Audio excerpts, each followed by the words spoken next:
los análisis de los medios dan como ganadora a la derecha, con un gran perdedor al oficialismo por algunas municipalidades que cambiaron.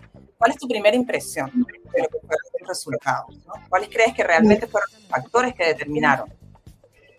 A ver, yo primero no concuerdo mucho con algunos análisis que separan ganadores y perdedores, porque yo creo que todos perdieron, todos.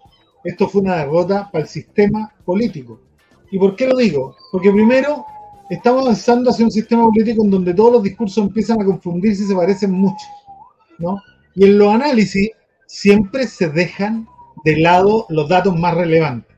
Yo lo primero que quiero decir que estando con voto obligatorio es un fracaso absoluto del sistema político absolutamente desprestigiado, ¿no?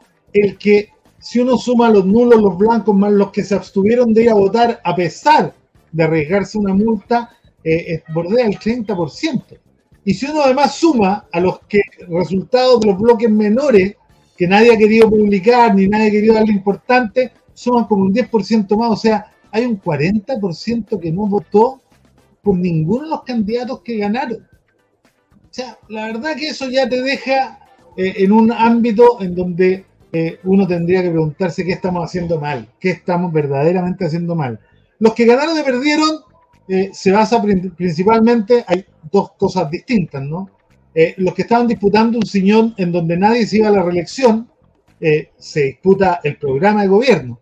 Y como los programas de gobierno se parecen tanto, a veces cada 4 años las personas cambian de un lado a otro sin que esto resuelvan, ¿no?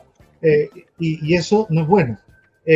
Por otro lado, donde había gente que de una u otra manera iba a la reelección, se basa fundamentalmente si de una u otra manera lograste resolver los problemas concretos de los ciudadanos y ciudadanas, y si no lo lograste, eres castigado, así de sencillo, porque además no hay una discusión ideológica, no hay una discusión de programas políticos profundos, ¿no? Y terminamos todos discutiendo lo que nos pautean los medios, que es seguridad, seguridad, seguridad, seguridad. Mira, nosotros logramos, con toda la campaña en contra, con toda la persecución, con todo el lawfare, retener Recoleta. ¿Sabes por qué? Porque hay un programa de gobierno que ha resuelto efectivamente la vida de miles y miles de recoletanos y recoletanas que lo reconocen y que dijeron tenemos que continuar, ¿no? Y que más encima le dieron una derrota no solo al candidato de la derecha y a los otros candidatos, sino que a la fiscalía, a los medios de comunicación, a los persecutores, a los querellantes, todos de este grupo, de Hermosilla, de Chadwick, los mismos que cooptaron a la fiscalía, aparte del sistema judicial, eran los que competían con nosotros en Recoleta. A ellos les importaba mucho, seguramente, ganar un alcalde que les resolviera el problema del proyecto de la inmobiliaria Bellavista, ahí en donde está la Universidad de San Sebastián. No lo lograron, así que esta es una batalla larga, pero te vuelvo a reiterar, yo no creo que nadie pueda sacar cuenta alegre. ¿Y por qué? Porque la derecha y el oficialismo, ambos, obtuvieron derrotas contundentes en lugares en donde no las debieran haber tenido. Y ambos tuvieron triunfos importantes en donde las gestiones no lograron resolver. Pero hay una cosa que yo quiero destacar. Los proyectos que nacen de la unidad con el pueblo son los que finalmente triunfan. Mira Matías Toledo, mira Ítalo Bravo en Pudahuel, mira Fares Jaude en Recoleta, mira otros lugares en donde logran imponerse modos de gestión que están íntimamente relacionados con una unidad fundamental, que no mira al centro, que no mira a ningún otro lugar que no sea a los problemas de la ciudadanía y a poner en primer término resolver los problemas del pueblo, de los pueblos de Chile. Así que yo creo que además, una cosa última, creo que además es súper banal y falso, ¿no? Decir que esta elección un poco anticipa lo que va a pasar el otro año, porque la elección de alcaldes, concejales y de gobernadores y consejeros y consejeras sencillamente no tiene mucho que ver con las elecciones del próximo año, que siguen estando abiertas y que yo tengo una aprensión. Todos los que se suponía que iban a ganar, incluso los republicanos, que yo creo que avanzan, pero avanzan poco, y tienen un 40% que no los pesca, igual que todo el resto de los bloques. Es bien distinto a cómo quedaron ellos perfilados para el próximo año que antes de la elección.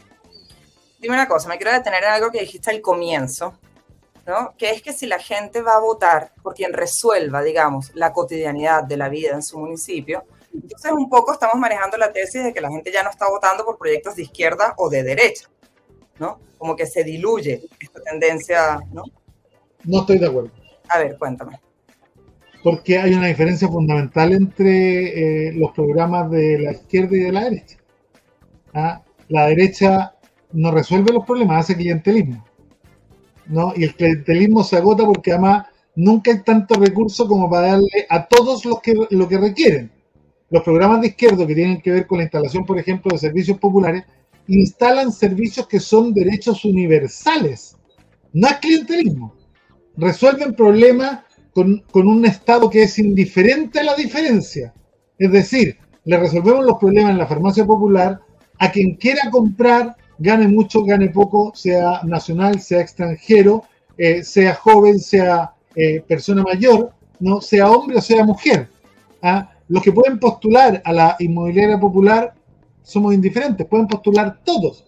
Y por lo tanto hay un programa que tiene que ver con abaratar, con simplificar, con facilitar la vida de las personas y que no se centra en discutir la seguridad, que no es un tema de los municipios, pero que todos estos medios de comunicación cooptados por el poder te lo ponen como si fuera el único de tema todos los días, y tenemos a muchos alcaldes dedicados a la seguridad, que no es su rol fundamental, ¿no? Y que sin embargo se supone que aprueban o fracasan porque no logran hacer algo que no es de su competencia, ¿no? Imagínate lo que significa para nosotros, después de toda la campaña en contra, después de la guerra judicial, después de la persecución de los medios, después de la estigmatización, que Recoleta lo hayamos logrado mantener con además un pésimo desempeño de la candidatura, que es parte de los que se querellaron contra mí y se van a seguir querellando porque tienen un odio que los neutraliza en política, ¿no? No trabajan con la gente, no, trabajan para destruir al oponente. Esa es una forma de política que tiene que ser cada día más dejada de lado. Ven acá, y en ese plano del triunfo del proyecto en Recoleta, más allá del nosotros, que tú formulas de lo que significa para nosotros ese triunfo, ¿qué significa para ti? ¿Tú te esperabas el respaldo de ese respaldo en las urnas, el proyecto? Yo estaba seguro que íbamos a obtener ese respaldo, porque además, ¿qué ofrecían los otros candidatos?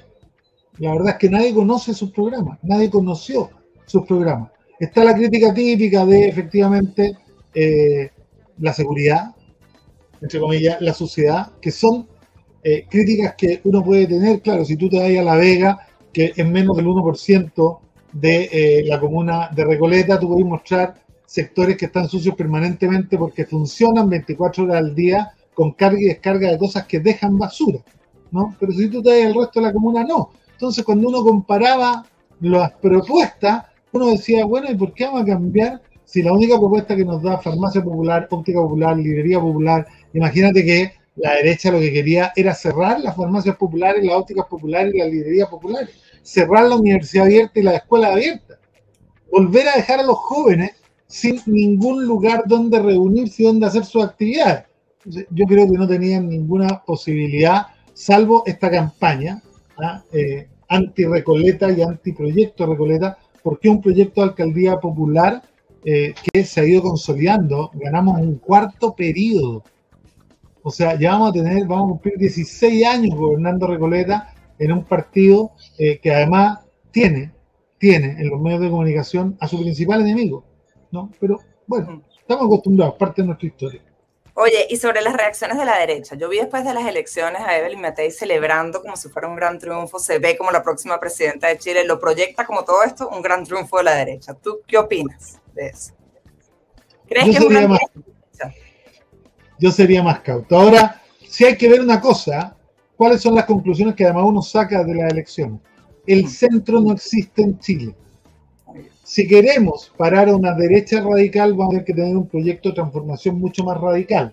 El centro, en su faceta de centro izquierda y también de centro derecha, viene gobernando este país por 35 años y parece que no ha resuelto nada porque la gente ya no cree, ¿no? Y ya no cree ni en uno ni en el otro. Por lo tanto, lo que necesitamos es construir una alternativa distinta a lo que ha habido antes, y eso es una unidad sustancial con los pueblos de Chile. No esta discusión de dónde mirar, no, hay que mirar al pueblo, a los pueblos de Chile, a los que están sufriendo hoy día las pensiones miserables, a los que están sufriendo hoy día la mala atención de salud, pues no una mala atención, pero es una insuficiente atención, ¿no? Hay que mirar y hay que unirse con los que no tienen barrios decentes, con los que no tienen derecho a la vivienda, ¿no? Con los que efectivamente hoy día no tienen cómo llegar a fin de mes, que son más del 50% de la gente. O sea, cuando el otro día salía este estudio que decía que 7 de cada 10 chilenos se endeuda para comer dentro del mes.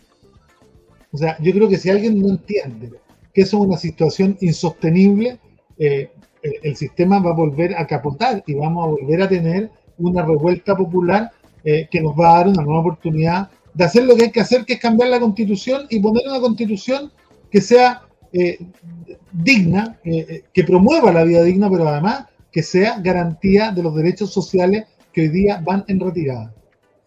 Y como para lograr esos objetivos desde la izquierda, considerando también el oficialismo, ¿tú cómo crees que se tiene que mover ahora el tema de las alianzas políticas? ¿No? ¿Cómo vamos a seguir? Mira, más allá de la alianza, porque siempre en una segunda vuelta para tomar las decisiones vamos a requerir de la unidad más amplia de todos los que no quieran que llegue la derecha.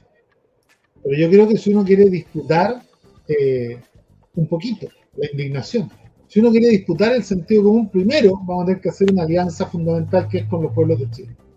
Aquí no hay que mirar a los mismos partidos políticos, porque uno mira los partidos políticos. El otro día salió un estudio que solo el 3% de los chilenos militan en algún partido. Vamos a ver que con los partidos vamos a llegar a bien poco si es que no entendemos que tenemos que, además, tener un programa de gobierno que resuelva lo fundamental. ¿Y qué es lo fundamental? Primero, que el Estado tiene que tener más recursos, y eso se hace con una reforma tributaria de verdad, ¿no? Y con la nacionalización de los recursos naturales, de tal manera que Chile pueda aumentar su presupuesto en al menos un 30 o un 35% para poder dar satisfacción a los problemas y poder atender las pensiones, la reforma de salud, para llegar a un sistema de salud universal. Imagínate lo que hemos hecho, ¿no? Con esto de que hoy día todos están tratando de que el sistema solo incorpore la enfermedad que sufre uno o un familiar propio. Queremos que la fibromialgia entre al GES, queremos que el TEA entre al GES, queremos que las enfermedades que nos hacen venirnos caminando desde el sur sean financiadas por el Estado, pero nadie se ha puesto a pensar, ¿saben qué? Tenemos que hacer una reforma profunda de salud que no sea contributiva, de tal manera de que los que no tienen salario formal no queden excluidos, pero además un sistema universal, que se pague directamente el impuesto nacional y que atienda a todas las personas, desde que nacen hasta que mueren, sin ninguna exclusión, de tal manera de no gobernar con los promedios ni con las tendencias, sino que no permitir que nadie se quede atrás.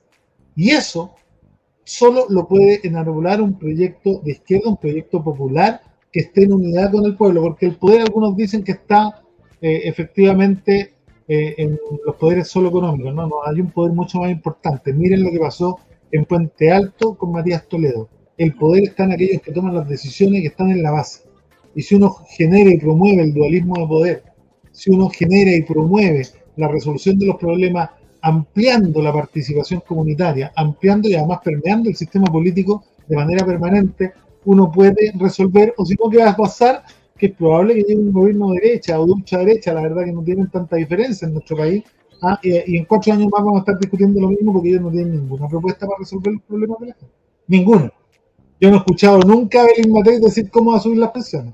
No he escuchado nunca a Belén Matei decir cómo va a llevar la educación de calidad, porque además ella está muy bien acostumbrada a administrar riqueza. Ella gobierna una comuna que tiene casi 1 millón de pesos por habitante. El 95% de las comunas de Chile no tienen la plata que tiene ella.